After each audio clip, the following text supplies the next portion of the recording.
Good morning students. बेटा आज का हमारा टॉपिक है अचीवमेंट्स ऑफ इकोनॉमिक प्लानिंग। बेटा लास्ट टॉपिक हमने क्या किया था, ऑब्जेक्टिव्स ऑफ इकोनॉमिक प्लानिंग। बेटा इकोनॉमिक प्लानिंग का सबसे पहले जो हमें आइडिया है वो किसने दिया, प्रोफेसर महलानोबिस ने। उन्होंने 1950 में बेटा एक प्लानिंग कमीशन बनाया। बाद में उस प्लानिंग कमीशन का नाम चेंज करके 2015 फरवरी में नीति आयोग रख दिया गया। ठीक है बेटा, और इन्होंने हमारी इकोनॉमी को प्लान करने के लिए कौन सी स्ट्रेटजी अपनाई, 5 ईयर प्लान स्ट्रेटजी यूज़ की। और उस 5 ईयर प्लान स्ट्रेटजी में हमने बेटा क्या क्या अचीवमेंट्स की, अपनी इकोनॉमी को कैसे अचीवमेंट करवाई, कैसे किस किस प्लान के थ्रू क्या क्या अचीवमेंट करवाई, इसके बारे में बेटा हम डिस्कस करेंगे। Number 1, increase in national income. Increase in national income indicate growth. अगर किसी इकोनॉमी की बेटा नेशनल इनकम इंक्रीज हो रही है तो नेचुरली इसका मतलब वो इकोनॉमी क्या कर रही है, ग्रो कर रही है। तो देखो बेटा, during the period prior to planning, planning से पहले बेटा हमारा जो नेशनल इनकम का रेट था वो सिर्फ 0.5%, हमारा जो नेशनल इनकम का रेट है वो 0.5% पर एनम इंक्रीज होता था। पर बेटा देखो, ड्यूरिंग फर्स्ट प्लान हमारा जो ग्रोथ रेट था नेशनल इनकम का वो हो गया 4.6%। ड्यूरिंग फिफ्थ प्लान हमारा जो ग्रोथ रेट था बेटा वो इंक्रीज हो गया 5%। ड्यूरिंग 10th प्लान हमारा जो नेशनल इनकम है उसका ग्रोथ रेट था 7.6%। 11th प्लान का जो ग्रोथ रेट था नेशनल इनकम का वो था 7.5%। 12th प्लान का हमारा जो ग्रोथ रेट था नेशनल इनकम का वो था 6.7%। इसका मतलब बेटा आफ्टर इंडिपेंडेंस जब हमने 5 ईयर प्लान स्ट्रेटजी अपनाई तो उसमें हमारे जो नेशनल इनकम के ग्रोथ रेट थे उनमें देखो बेटा काफ़ी ज़्यादा इंक्रीजमेंट हुई, जो कि एक साइन था हमारी प्लानिंग का, जो कि एक साइन था हमारी अचीवमेंट का, हमारी इकोनॉमी की ग्रोथ का एक बहुत बड़ा साइन था। सेकंड अचीवमेंट बेटा हमने क्या की, increasing per capita income. During the period prior to planning, rate of increase in per capita income had only been notional. बेटा प्लानिंग से पहले हमारा जो पर कैपिटा इनकम का रेट था वो बिल्कुल नॉशनल का मतलब बिल्कुल नॉमिनल था, ना के बराबर था। ड्यूरिंग बेटा फर्स्ट प्लान हमारा जो पर कैपिटा इनकम का रेट है वो 2.7% था, और 12th प्लान में हमारा जो ग्रोथ रेट था पर कैपिटा इनकम का वो बेटा जी 5.3% था। अगर किसी इकोनॉमी की बेटा पर कैपिटा इनकम इंक्रीज हो जाए तो नेचुरली वो इकोनॉमी कौन सी इकोनॉमी कही जाएगी, ग्रोथ इकोनॉमी। हम कह सकते हैं कि उस वो इकोनॉमी ग्रो कर रही है, वो एक अच्छी इकोनॉमी कही जाएगी। और बेटा जिस कंट्री और ड्यूरिंग कॉलोनियल पीरियड हमारी हर पर्सन की पर कैपिटा इनकम बहुत कम थी, तो नेचुरली वो ज़्यादा गुड्स और सर्विसेज नहीं खरीद पाते थे। ठीक है बेटा, और उनका स्टैंडर्ड ऑफ लिविंग भी लो था। अब बेटा ड्यूरिंग 5 ईयर प्लान हमने कौन सी हमारी जो ग्रोथ रेट है पर कैपिटा इनकम की वो फिर देखो बेटा पहले कितनी थी, during first plan 2.7, during 12th plan 5.3। अब बेटा हमारी जो ग्रोथ रेट है पर कैपिटा इनकम की वो कुछ काफ़ी इंक्रीज कर चुकी है, और ये भी हमारी बेटे एक इकोनॉमी की ग्रोथ का साइन था, एक अच्छी हमारी अचीवमेंट का एक बहुत गुड साइन था, अच्छा साइन था। और थर्ड अचीवमेंट बेटा हमने क्या की, राइज इन सेविंग। 1950-51 में हमारा जो सेविंग का रेट था बेटा देखो वो सिर्फ 9.5% ऑफ नेशनल इनकम था। 1950-51 में हम जो सेविंग करते थे ना बेटा वो नेशनल इनकम का सिर्फ 9.5% ही कर पाते थे। पर बेटा ड्यूरिंग 11th प्लान हम अपनी नेशनल इनकम का 31.3% सेव कर पा रहे हैं। ड्यूरिंग 15-16 हम अपनी नेशनल इनकम का 32.3% सेविंग कर पा रहे हैं।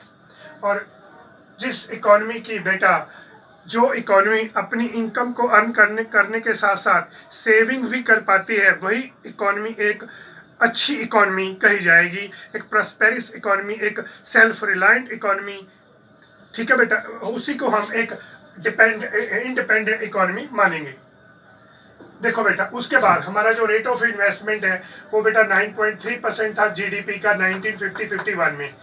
और 2016 में हमारा जो रेट ऑफ इन्वेस्टमेंट है वो 33.3% हो गया। ये भी हमारी एक बहुत बड़ी अचीवमेंट थी बेटा during economic planning during 5 year plan. आगे देखो बेटा इकोनॉमिक इंफ्रास्ट्रक्चर।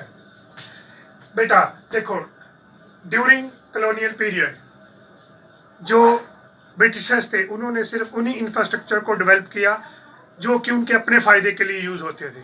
पर after independence during 5 year plan हमने देखो बेटा हर एक सेक्टर, चाहे वो सर्विस सेक्टर था, चाहे वो इंडस्ट्रियल सेक्टर था, चाहे वो एग्रीकल्चर सेक्टर था, सभी में अचीवमेंट की। और देखो बेटा हमारी अचीवमेंट क्या थी। Indian railway has become one of the world's largest railway network. आज जो इंडियन रेलवे है वो पूरे वर्ल्ड का सबसे बड़ा नेटवर्क बेटा बन चुका है। और देखो बेटा और पावर जनरेशन हम 1950-51 में सिर्फ बेटा 2300 मेगावाट ही पावर जनरेट कर पाते थे, पर बेटा 2017 में हम 3,30,861 मेगावाट जो पावर है वो जनरेट कर पा रहे हैं। ये भी हमारी बहुत बड़ी अचीवमेंट थी। देखो बेटा पहले हम कितनी पावर जनरेट कर पाते थे 2300 मेगावाट, अब बेटा कितनी कर पा रहे हैं 3,30,861 मेगावाट। तो ये भी हमारी इकोनॉमी का एक बहुत बड़ा अचीवमेंट का बेटा साइन था। सोशल इंफ्रास्ट्रक्चर, सोशल इंफ्रास्ट्रक्चर में बेटा हेल्थ और एजुकेशन फैसिलिटीज़ दोनों ही इंक्लूड है। देखो बेटा 1951 में हमारा जो डेथ रेट था वो 27 पर 1000 था। अगर 1000 लोग थे ना बेटा पीपल थे तो उसमें से 27 की डेथ हो जाती थी 1950-51 में बेटा। पर बेटा 2016 में हमारा डेथ रेट है वो कम होके 6.4 पर 1000 रह गया। 6.4 पर 1000 का मतलब अगर 1000 लोग हैं, 1000 लोग हैं, तो बेटा अब उसमें से सिर्फ 6.4 लोगों की ही डेथ होती थी। पहले बेटा कितने की डेथ होती थी 27 की। हमारा जो डेथ रेट है ये भी बेटा बहुत कम हो गया है। तो ये भी हमारी एक इकोनॉमी की अचीवमेंट का बहुत गुड साइन था, अच्छा साइन था। पहले बेटा हमारी जो एवरेज लाइफ थी वो 32 ईयर थी इन 1951। ड्यूरिंग कॉलोनियल पीरियड बेटा हेल्थ फैसिलिटी अवेलेबल नहीं थी, अगर थी भी तो उसका बेनिफिट सिर्फ ब्रिटिशर्स को ही मिलता था, और अगर हमें मिलता भी था तो उसकी कॉस्ट बहुत ज़्यादा थी, हमारी गरीब जनता उसको बियर नहीं कर पाती थी। इसलिए हमारी जो एवरेज एज थी वो 32 ईयर थी। एक आम आदमी सिर्फ 32 ईयर्स लाइफ ही जी पाता था। पर बेटा अब हमारी ड्यूरिंग जो 5 ईयर प्लान स्ट्रेटजी हमने यूज़ की है उसके दौरान बेटा हमारी जो एज है 2015 के अकॉर्डिंग 68.3 है। अब बेटा बहुत ज़्यादा हेल्थ फैसिलिटी अवेलेबल हो चुकी है। अब हर एक पर्सन अपनी हेल्थ के अकॉर्डिंगली अवेयर हो चुका है, इसलिए अब हमारी जो एवरेज एज है वो 68.3 हो चुकी है। ये भी एक बहुत बड़ी अचीवमेंट है। पहले बेटा जो during colonial period girl child को कोई एजुकेशन लेने का अरेंजमेंट नहीं था, उनकी जल्दी शादियां कर दी जाती थी और एजुकेशन भी बहुत ज़्यादा डेवलप नहीं थी। पर ड्यूरिंग 5 ईयर जो प्लान था हमारे इकोनॉमी को ग्रो करने का, उसमें देखो बेटा number of school going students has increase 3-fold। जो number of school going student है उनमें 3 टाइम इंक्रीजमेंट हुई। जो कॉलेजिएट्स है number of school college students हैं उनमें 5-fold यानी 5 टाइम इंक्रीजमेंट हुई, जो कि एक बहुत बड़ी अचीवमेंट है। ये भी हमारी इकॉनमी की बेटा। आगे देखो बेटा एम्प्लॉयमेंट, अनएम्प्लॉयमेंट रेट था जो बेटा 2004-05 में वो 8.3% था। 8.3% कब 2004-2005 में। 11-12 में बेटा हमारा जो अनएम्प्लॉयमेंट रेट है वो डाउन होके 5.6% रह गया। यानी अब हमारी जो कंट्री में अनएम्प्लॉयमेंट भी धीरे धीरे क्या हो रही है, कम हो रही है पहले के मुकाबले। ठीक है बेटा, तो ये भी एक इकॉनमी की जिस कंट्री में अनएम्प्लॉयमेंट का रेट कॉन्टीन्यूसली कम हो रहा हो, तो ये भी एक बेटा एक इंडिकेशन है, एक अच्छी गुड इंडिकेशन है किसकी, अचीवमेंट की।